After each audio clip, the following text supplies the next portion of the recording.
नमस्कार साथियों मैं नरेश काजला। साथियों, मेरा आपसे निवेदन है कि हम सब लोग एक साथ हैं, लेकिन समय लगने की वजह से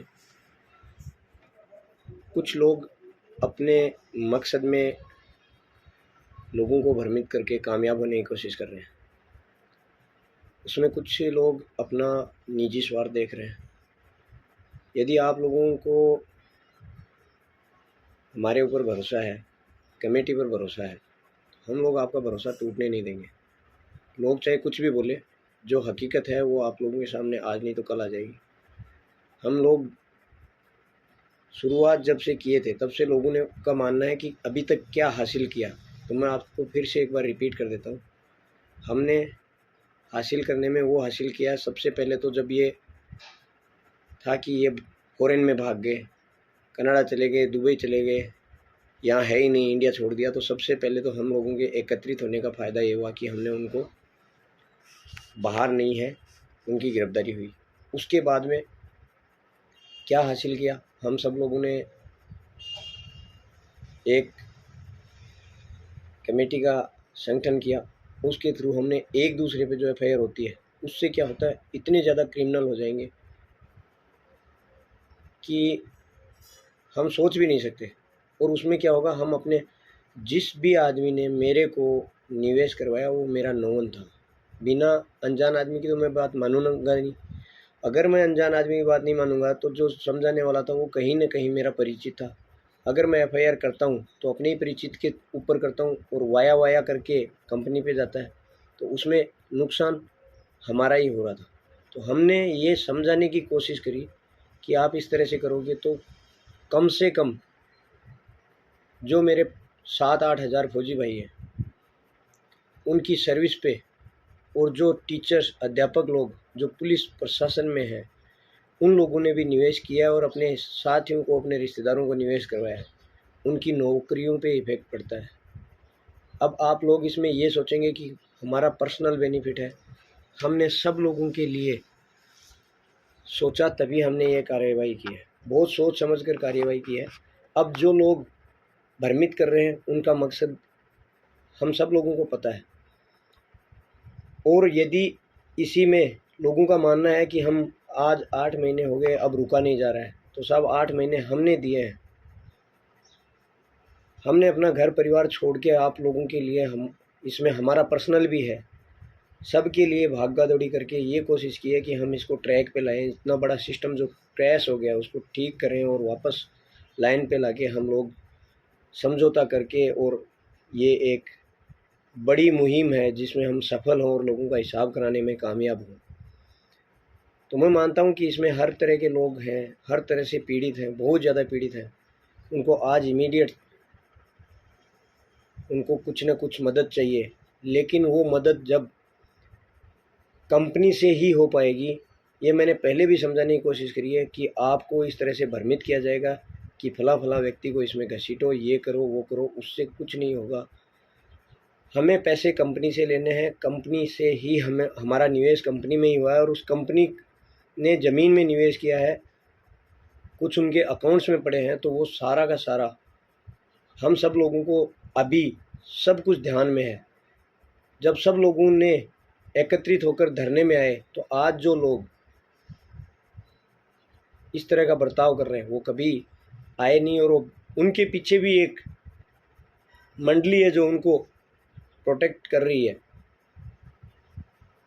वो अपने पर्सनल बेनिफिट के, निजी स्वार्थ के चलते ऐसा कर रहे हैं। तो मेरा आप लोगों से निवेदन है कि आप सोचें समझें। यदि कोई भी कंपनी आज तक, आप मदन लाल जी आज़ाद इस मुहिम में भाग रहे हैं, इतने सालों से भाग रहे हैं और बहुत बड़े लेवल में वो काम कर रहे हैं, लेकिन किसी भी कंपनी से आज तक भुगतान कराने में सफल नहीं रहे। अगर किसी कंपनी को आपने कोर्ट में घसीट लिया तो उसके बाद मेरा काम है पुलिस में एप्लीकेशन दे देना, पुलिस का काम है अपराधी को गिरफ्तार कर लेना, उसकी चार्जशीट बना लेना और उस चार्जशीट को कोर्ट में पेश कर देना, और कोर्ट में वो कार्यवाही चलती रहेगी। कोर्ट ना तो हम पुलिस को ये, पुलिस प्रशासन में ये अपील कर सकते हैं कि साहब मेरे को ये पीड़ा है, आप जल्दी कीजिए। क्या हम पुलिस में ये प्रस्ताव लेके जाएंगे कि साहब मेरे तरीके से इसमें ये करो, जल्दी कराओ जल्दी कराओ? होगा? कभी नहीं। ना ही कोर्ट के प्रोसेस को हम चेंज कर सकते हैं। कोर्ट का जो प्रोसेस है ट्रायल का, वो जितनी एफआईआर है उनमें सब में तब्दील होनी ही होनी है। वो वन टू अनदर इन्वेस्टिगेशन के लिए फॉरवर्ड होते रहेंगे और हम 3, 4, 5, 6 महीने तक कोर्ट में जाएंगे। उसके बाद में हम अपनी रोजी रोटी में व्यस्त हो जाएंगे। कुछ भी, कोई भी आदमी इतना एक्टिवेट नहीं होगा। आज हम लोग ये प्रयास कर रहे हैं तो हमें इसलिए रोका जा रहा है क्योंकि हम लोग सफल होने वाले हैं। अदरवाइज़ आप सबको पता है कि जो लोग सुलझाने का प्रयास कर रहे हैं उनके ऊपर अगर कोई एफआईआर करता है तो उससे कोई मकसद हासिल होने वाला है नहीं। लेकिन फिर भी लोगों को भ्रमित किया जाता है और उन लोगों को ये बोल के भ्रमित किया जाता है कि आप इनके ऊपर एफआईआर करोगे तो ये आपके घर तक आएंगे, आपके पैर पकड़ेंगे और आपको पैसे देंगे। लेकिन ऐसा कुछ नहीं होने वाला है। एफआईआर करने से, अगर आप किसी भी मुकदमे में किसी के ऊपर एफआईआर करते हो तो उसके लिए आप लोगों को उस आदमी का इन्वॉल्वमेंट होना ज़रूरी है। ये तो जिसने एफआईआर करी है, जो कर रहा है, उसको पता है अच्छी तरह से कि इस आदमी का क्या रोल था उसमें। लेकिन फिर भी वो गलत तो गलत ही होगा। कोई भी करे, चाहे मैं करूं, चाहे आप करो, चाहे कोई और करे, गलत तो गलत ही होगा और गलत ज़्यादा दिन तक नहीं चलता है। वो सामने भी आता है और वो सफल भी होता है। उसमें सच की ही जीत होती है। और मैं आज फिर बता रहा हूँ आप लोगों को, किसी के बरगलाने से, इस तरह से करने से अगर इन्वेस्टिगेशन में वो कार्यवाही विपरीत हो जाती है तो कितना नुकसान होगा। हमने पैसा खोया, हमने इज्जत खोई, अपने यार दोस्तों के ऊपर एफआईआर करी। ये सारी चीज़ें कहाँ ले जाती है हमें? कौन से समाज की तरफ ले जाती है? जबकि हमारा प्रयास ये है कि हम एक प्रयास के तहत जहाँ निवेश किया है वहीं से पैसा निकालें और उसमें हम कामयाब भी हो जाएंगे। समय लगेगा क्योंकि सिस्टम बहुत लंबा है।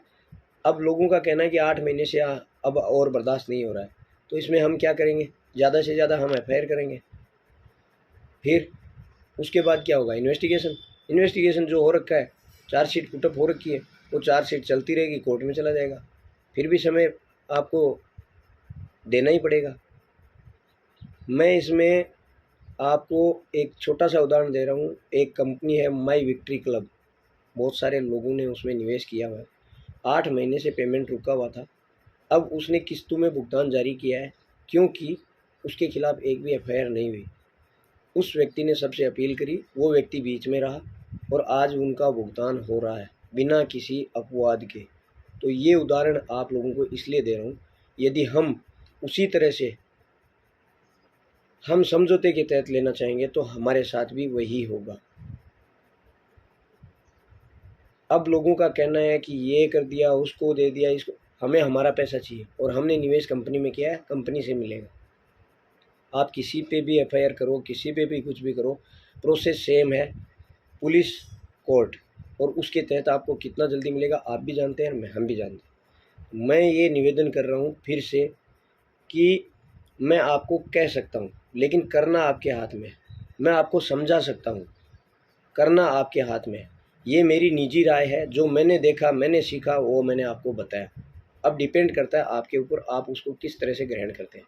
कोई व्यक्ति अगर बोलता है आपको कि एफआईआर कर दो, तो उस व्यक्ति को लास्ट तक वो क्या आपके साथ आपके बेनिफिट के लिए कर रहा है?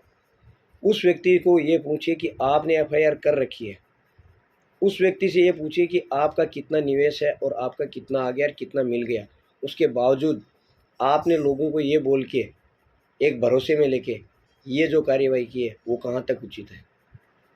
तो मैं आप लोगों से यही बोल रहा हूँ फिर से कि अपने आप में सोचिए और ये अपने साथ वालों, आप किसी भी, अगर मेरे साथ फ्रॉड हो गया, मैं किसी पुलिस अधिकारी से पूछूंगा तो वो तो यही बोलेंगे कि भाई एफआईआर कर दे। उनको ये तो नहीं पता ना कि प्रोसेस क्या है, कौन क्या कर रहा है, कहाँ तक पहुँचे हैं, कहाँ निवेश किया और उसके बदले में क्या पड़ा है। एक हाई कोर्ट नागपुर की जज वकील साहिबा ने जो ये बोला है, बयान दिया है, तो उनका खुद का निवेश है। आप सोचिए, क्या वो कोर्ट में एफआईआर नहीं कर सकते? कर सकते हैं, लेकिन उनको अच्छी तरह से पता है कि कोर्ट का प्रोसेस लंबा है। यदि बाहर आज मुझे मेरा अमाउंट मिलता है या उसके बदले में ज़मीन मिलती है तो भी उसमें नुकसान नहीं है। इसलिए उन्होंने अपना स्टेटमेंट जारी किया और बहुत लोगों को समझ में भी आया। और मैं आप लोगों से फिर निवेदन करूंगा कि एक बार सोचें समझें और फिर कार्यवाही करें। अगर 8 महीने हो गए, आज मैं अगर फिर कोर्ट में जाता हूँ तो ये गारंटी कौन दे रहा है कि मैं अगले 1 साल में ये काम करवा दूँगा। सबको पता है हमारा कानून कितना अच्छा है, इसलिए बार बार मैं आप लोगों के सामने रिपोर्ट ये दो, क्या चल रहा है वो चल रहा है। बहुत सारे लोग काम कर रहे हैं क्योंकि सबको पता है अपनी ज़िंदगी की पूरी कमाई दे दी है। बहुत सारे फौजी भाई हैं इसमें, कुछ असामाजिक तत्व इसमें सम्मिलित हो जाते हैं और वो बरगलाने की कोशिश करते हैं। तो हम आप लोगों को निवेदन कर सकते हैं, आप लोगों की अपनी सोच आपके काम आएगी, आप लोगों की समझ आपके काम आएगी।